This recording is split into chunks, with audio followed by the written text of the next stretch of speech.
Welcome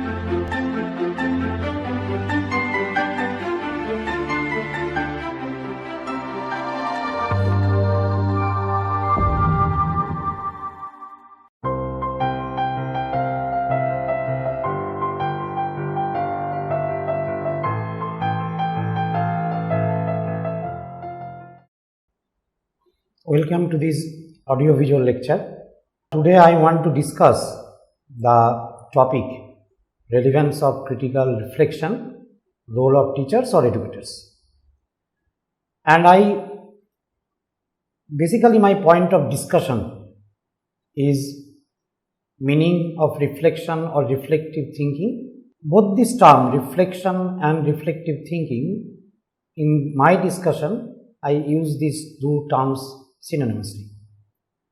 Then different types of reflection which are generally used in our educational field. Next, meaning of critical reflection. There is some difference between reflection and critical reflection. I want to highlight these points in my discussion. Meaning of reflective teaching. Another part of my discussion is the role of teacher or educator. And so that I want to discuss the meaning of reflective teaching. Then the relevance of critical reflection in the context of reading, writing, etc. And finally, role of teachers or educators in critical reflection. Now, first I want to discuss the reflection or reflective thinking. This concept or this term is generally used or generally mentioned in a book, How We Think, of Dewey. And reflection is a part of our everyday life, and it is actually a version of our cognitive skills or cognitive abilities.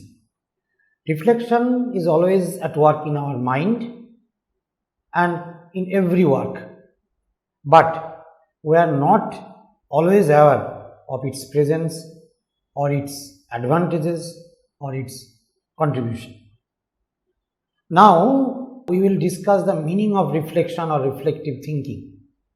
First, if you consider the definition or the concept as given by Dewey, Dewey considered the concept of reflection to be a specific form of problem solving. That means problem solving is one kind of reflection in human being.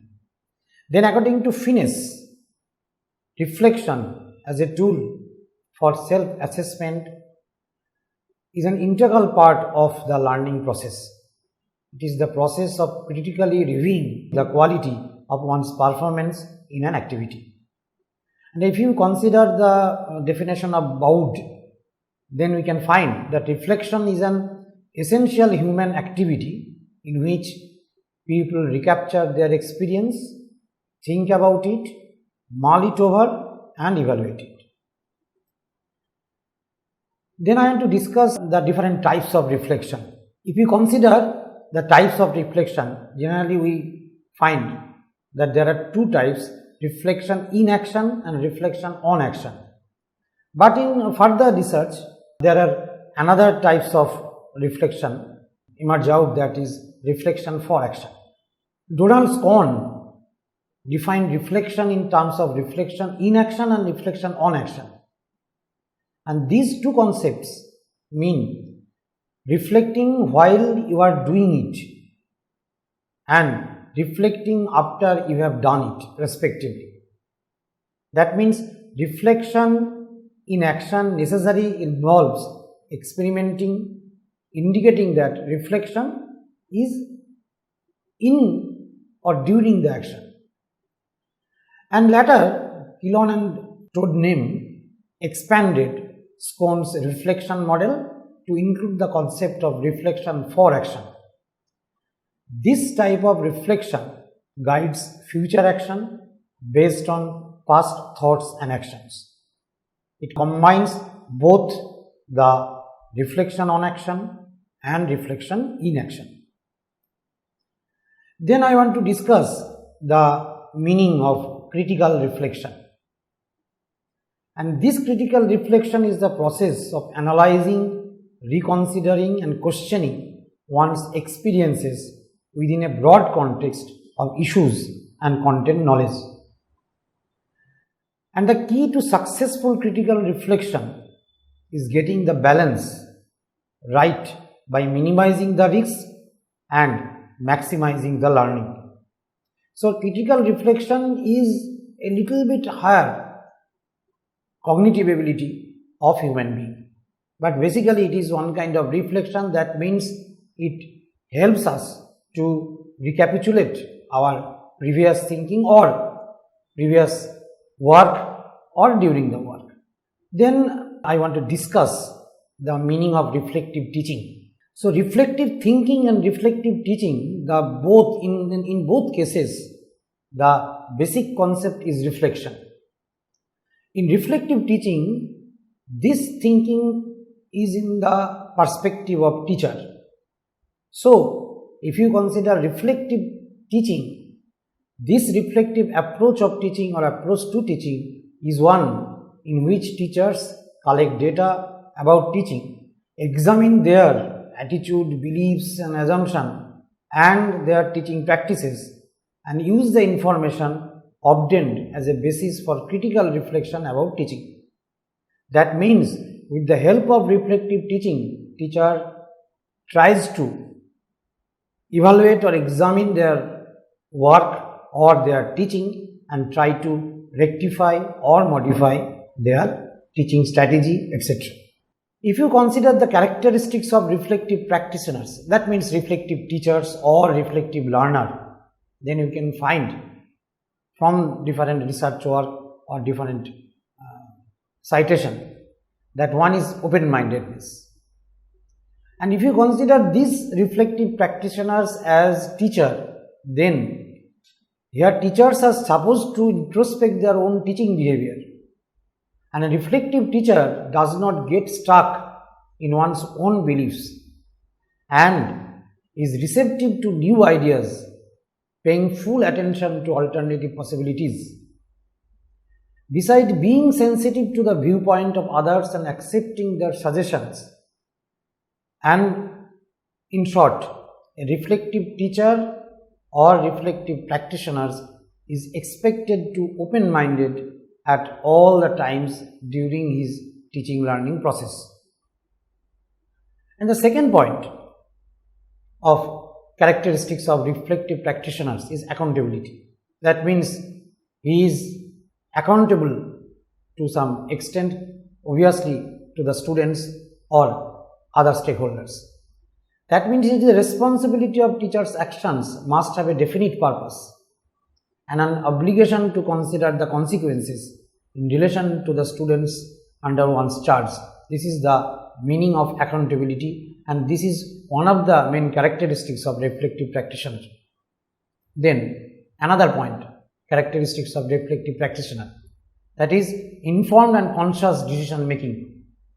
A reflective teacher believes that there are many ways to interpret a particular situation or context, and this, the previously discussed openness, create the possibility of inquiry where questions are genuinely investigated and taken care of. These help them arrive at informed decisions while solving problems related to teaching and learning. And there is another point of the characteristics of reflective practitioners is flair of research. That means a reflective teacher is a good researcher also. Reflection involves intuition, emotion and passion, and is not something that can be neatly packaged as a set of techniques for teachers to use. Obviously, a reflective teacher continuously reflects on the teaching learning process and thus researches in a systematic way and revisits one's reflections.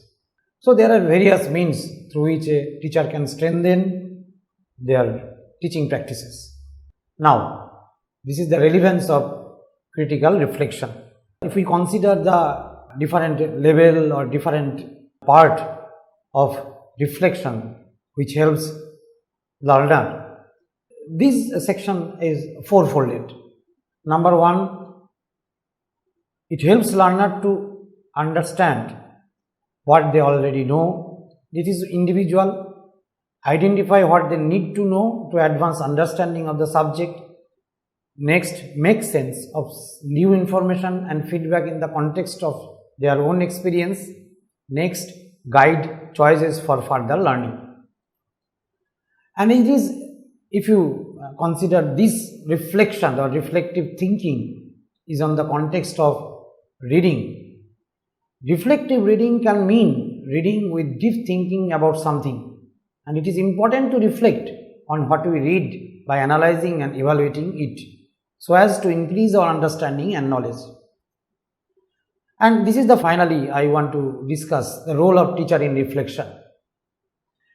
If you consider the modern concept of metacognition, this is a concept which is nowadays is widely used and researched. This is metacognition, and the basic thing or basic thinking process behind this metacognition is reflection. So, this metacognition is thinking about your own thinking. So, teachers should encourage to think once again after completing a task. It helps students to reflection on action. Teacher ask question about the students' thinking and experience while reading or doing a task. This helps students to reflection in action. So, teacher encourages students to relate the tasks with the ground reality, and obviously it helps reflection. So, summary form and the final conclusion is that reflection is one of us cognitive ability of teacher, of learner or other individuals. So, this reflection helps us to recapitulate our ideas, our thinking about our work. So, it always helps us for better performance. Thank you.